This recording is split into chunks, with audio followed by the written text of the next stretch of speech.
வணக்கம். வாங்க இன்னைக்கு அரிசி புட்டு எப்படி செய்யறதுன்னு பார்க்கலாங்க.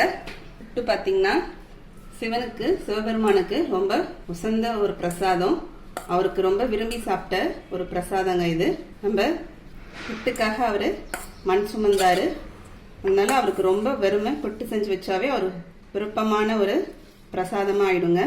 சிவராத்திரி அப்போ அப்படி இல்லைன்னா பிரதோஷத்தப்பெல்லாம் நம்ம இந்த புட்டு செஞ்சு எடுத்துகிட்டு போய் கோயிலில் பிரசாதமாக படைக்கலாம்.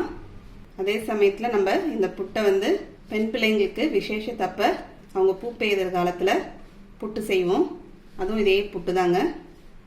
இப்போ நான் பச்சரிசி ஊற வச்சு எடுத்து வச்சுருக்கேன். 1 மணி நேரம் அளவுக்கு நம்ம பச்சரிசியை நமக்கு தேவையான அளவுக்கு புட்டுக்கு நமக்கு எவ்வளோ அரிசி தேவையோ அந்த அளவுக்கு நம்ம எடுத்துக்கலாம். மாவு பச்சரிசின்னு கேட்டோம்னா கடையில் தருவாங்க. இப்போ இந்த தண்ணியை நம்ம வடிகட்டிடலாம். தண்ணியை வடிகட்டிட்டு ஒரு துணியில் போட்டுடலாம். அந்த அரிசியை ஒரு துணியில் நம்ம போட்டு காய வச்சிடலாம்.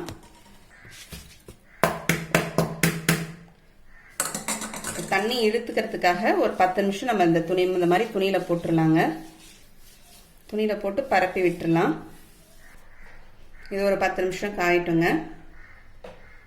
இப்போ அரிசி ஒரு 10 நிமிஷமா அதில் இருக்கிற தண்ணிலாம் இழுத்துருச்சுங்க. ஆனால் தண்ணி நல்லா நம்ம ட்ரையாக காய வச்சிடக்கூடாது, கொஞ்சம் தண்ணி இருக்கணும். இதை எடுத்து மிக்சியில் அரைச்சிக்கலாங்க. அரிசியை மிக்சியில் போட்டு எடுத்து வச்சுட்டோன்னே இது நல்லா நம்ம அரைச்சிக்கலாம். ஃபஸ்ட்டு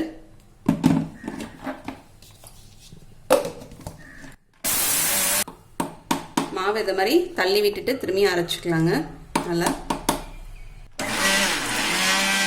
மாவு அரைச்சாச்சுங்க. இப்போ நம்ம சலிச்சுக்கலாம். ஜல்லடை பார்த்தீங்கன்னா இந்த ஜல்லடை பார்த்தீங்கன்னா மாவு சலிக்கிறதுங்க ரொம்ப பொடிசா இருக்கும். இது நம்ம மாவு சலிச்சுக்கிறது. அடுத்தது பார்த்தீங்கன்னா இது புட்டு சலிக்கிறதுக்குங்க. இப்போ இதில் மாவு சலிச்சுட்டு அதுக்கப்புறம் திரும்பி இதில் நம்ம யூஸ் பண்ணுவோம். இது அப்படியே எடுத்து வச்சிடலாம். இப்போ மாவு சலிக்கிறத யூஸ் பண்ணிக்கலாம். இப்போ நம்ம சலிச்சுக்கலாங்க.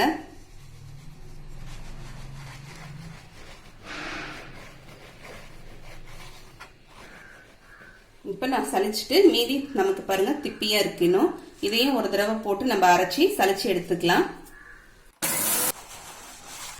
இப்போ இன்னொரு தடவை நம்ம போட்டு அரைச்சி எடுத்துட்டோங்க. எடுத்து சலிச்சு வச்சுட்டோம். மீதி இவ்வளவுதாங்க இருக்கு. இது யூஸ் பண்ண வேண்டாம். இப்போ சலிச்சு எடுத்து வச்சுக்கோங்க. மாவை நம்ம ஸ்டவ்ல இட்லி பாத்திரம் வச்சிருக்கேன். தண்ணி ஊற்றி நல்லா சூடாகி கொதிச்சுட்டு இருக்கு தண்ணி. இதில் ஒரு துணி போட்டு வச்சிருக்கேங்க மாவை வைக்கிறதுக்கு. இந்த மாவை இதில் போட்டுடலாம்.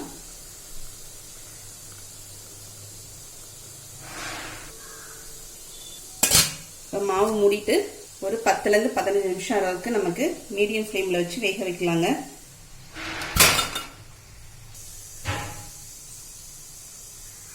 மாவு வெந்துருச்சுன்னு பார்க்கலாங்க. மாவை எடுத்து இந்த மாதிரி நம்ம உருட்டி பார்க்கணுங்க. உருட்டுச்சுன்னா நமக்கு மாவு வெந்துருச்சுன்னு அர்த்தம். இன்னும் கொஞ்சம் நமக்கு உருட்டை வரல பாருங்க. இன்னும் ஒரு 5 நிமிஷம் இருக்கலாம். இப்படி பண்ணினோம்னா நமக்கு உருட்டை வரணும். இன்னும் கொஞ்சம் 5 நிமிஷம் இருந்துச்சுன்னா நமக்கு கரெக்டா இருக்குங்க.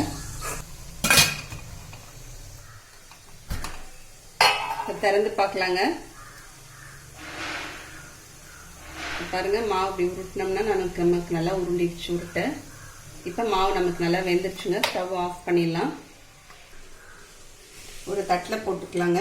போட்டுட்டு இது கொஞ்சம் நல்லா ஆற வச்சிடலாம். நம்ம மாவை இதெல்லாம் சூடோட இருக்கும்போதே இதை உடச்சி விட்டுடலாம். உடச்சி விட்டுட்டு நம்ம ஆற வச்சிடலாங்க. இப்போ நம்ம வேக வச்சு கொட்டி வச்சிருக்கிற மாவு பார்த்தீங்கன்னா நல்லா நமக்கு கரெக்டாக இருக்குங்க. இப்போ நம்ம இதில் உப்பு தண்ணி தெளித்து பெசரிக்கலாம். இதில் நான் உப்பு சேர்த்துக்கிறேங்க. தண்ணி ஒரு 1/2 டம்ளர் தண்ணி எடுத்து வச்சுருக்கேன். அதில் உப்பு சேர்த்துக்கிறேன். தண்ணியில் உப்பு கலந்து விட்டுலாங்க. அதே சமயத்தில் இட்லி பாத்திரத்தை நம்ம சூடு பண்ணிடலாம். ஏற்கனவே மாவு வேக வச்சும் போது தண்ணி ஊற்றி வைக்கணும். இப்போ தண்ணி பத்தாதுங்க புட்டு வேக வைக்கிறதுக்கு. திரும்பி தண்ணி சேர்த்துக்கலாம்.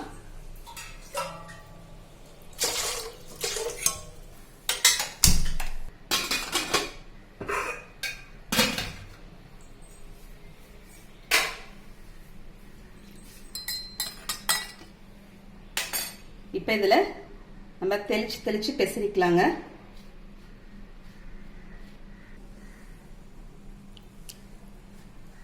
இப்போ நமக்கு கோயிலில் பிரசாதம் கொடுக்க முடியாதப்ப நம்ம வீட்டிலேயே பிரதோஷத்தப்ப சிவன்ராத்திரி அப்பெல்லாம் பிரசாதம் செஞ்சு வீட்டில் சிவலிங்கம் வச்சுருக்குறவங்க அபிஷேகம் பண்ணிவிட்டு இந்த புட்டை பிரசாதம் செஞ்சு வச்சு படைக்கலாங்க.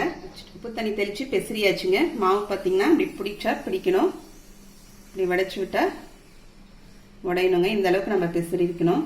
இந்த டம்ளரால் நான் 1/2 கிளாஸ் டம்ளர் தண்ணி எடுத்து வச்சுருந்தேன். இதால் தான் அரிசி எடுத்தேன் 1 கிளாஸ் அளவுக்கு. 1/2 டம்ளர் தண்ணி எனக்கு சரியாக இருந்துச்சுங்க. சில நேரத்தில் அவங்கவுங்க அரிசிக்கு தகுந்த மாதிரி தண்ணி மாறுபடும். அதை நமக்கு இப்படி பிடிச்சா பிடிக்கணும். இதே மாதிரி உதுத்து விட்டா இதை மாதிரி உதிரணுங்க. இதான் பதம். இப்போ இதை சலிச்சுக்கலாங்க. இப்போ நம்ம சலிச்சு வச்சோம்னா நமக்கு வந்து புட்டு பார்த்தீங்கன்னா நமக்கு நல்லா உதிரியாட்டம் பூவாட்டம் இருக்கும். இல்லைன்னா அங்கங்கே உருண்டை கட்டின மாதிரி அதை அப்படியே வேக வச்சோம்னா உருண்டை கட்டின மாதிரி இருக்கும். இப்போ நான் ஏற்கனவே சலிச்சது மாவு சலிக்கிறதுங்க. ரொம்ப நைஸாக இருக்கும் கண்ணு. இதில் பார்த்தீங்கன்னா கொஞ்சம் ஹோல்ஸ் பெருசாக தெரிவிப்பாங்க. இது புட்டு சலிக்கிறது.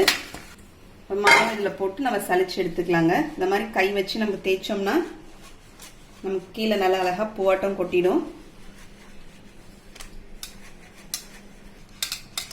இப்போ பாருங்க, நம்ம இதை மாதிரி தேய்ச்சி எடுத்துட்டோம்னா நமக்கு அழகாக வந்துடும் க்ளீனாக. இப்போ பாருங்க எவ்வளோ நல்லா பூவாட்டம் இருக்குது. இது மாதிரி இருக்கும். அப்போ அதனால புட்டு நமக்கு நல்லாவே இருக்குங்க இது மாதிரி பண்ணினோம்னா. இப்போ இங்கே இட்லி பாத்திரத்தில் தண்ணி சுட வச்சுருந்தோம்லங்க, எடுத்துக்கலாம், திறந்துக்கலாம். இப்போ இந்த நம்ம ஏற்கனவே மாவு அவிச்சிருந்தோம்லங்க, அந்த துணியிலே இந்த புட்டுக்கு மாவு அவிச்சிக்கலாம். புட்டுக்கு மாவு பார்த்தீங்கன்னா நம்ம வறுத்தும் நம்ம புட்டு செய்வோம். நம்ம வறுக்கிறத விட இதை மாதிரி நம்ம மாவை வேக வச்சுட்டு திரும்பியும் எடுத்து உப்பு தண்ணி தெளித்து பெசரி வேக வச்சோம்னா புட்டு ரொம்ப நேரம் ஆனால் கூட நமக்கு வறண்டு போகாமல் இருக்கும். இப்போ மூடிட்டு ஒரு 7-8 நிமிஷத்துலேருந்து ஒரு 10 நிமிஷத்துக்குள்ளே வெந்துருச்சுன்னா நமக்கு புட்டு ரெடி ஆகிடுங்க. இப்போ நமக்கு புட்டு நல்லா 10 நிமிஷம் வெந்துருச்சுங்க. புட்டு வெந்துன்னு நமக்கு வாசனையும் இருக்கும், வாசனையும் வரும். இப்போ நான் ஸ்டவ் ஆஃப் பண்ணிடுறேங்க. ஆஃப் பண்ணி திறந்துக்கலாம். எடுத்து ஒரு பாத்திரத்தில் சேர்த்துக்கலாங்க.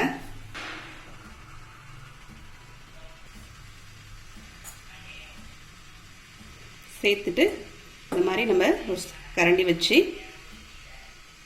உடைச்சு விட்டுலாம். கட்டிலாம் ஆகாதுங்க, பொழுன்னு தான் இருக்கும். நமக்கு சூடாக இருக்கும் போதே நம்ம இதில் சர்க்கரை சேர்த்துக்கலாங்க. நமக்கு ஸ்வீட்டுக்கு எவ்வளோ வேணுமோ சர்க்கரை சேர்த்துக்கலாம். இந்த மாதிரி தேங்காய் பூ எடுத்து சேர்த்துக்கலாங்க. கொஞ்சமாக ஏலக்காய் தூள் சேர்த்துக்கலாங்க. சேர்த்துட்டு எல்லாத்தையும் நம்ம கலந்து விட்டுக்கலாம். இதில் நமக்கு வேணும்னா முந்திரி திராட்சை நெய்யில் வறுத்து கூட சேர்த்துக்கலாம். இன்னைக்கு நான் எதுவும் சேர்த்துக்கலங்க. இப்போ நமக்கு அரிசி புட்டு ரெடி ஆயிடுச்சுங்க. நீங்களும் இந்த மாதிரி செஞ்சு பாருங்க. செஞ்சு பார்த்துட்டு எப்படின்னு கமெண்ட் பண்ணுங்க. உங்களுக்கு இந்த வீடியோ பிடிச்சிருந்தா லைக் பண்ணுங்க, ஷேர் பண்ணுங்க, சப்ஸ்கிரைப் பண்ணுங்க. அடுத்த வீடியோவில் பார்க்கலாம். தேங்க்யூ.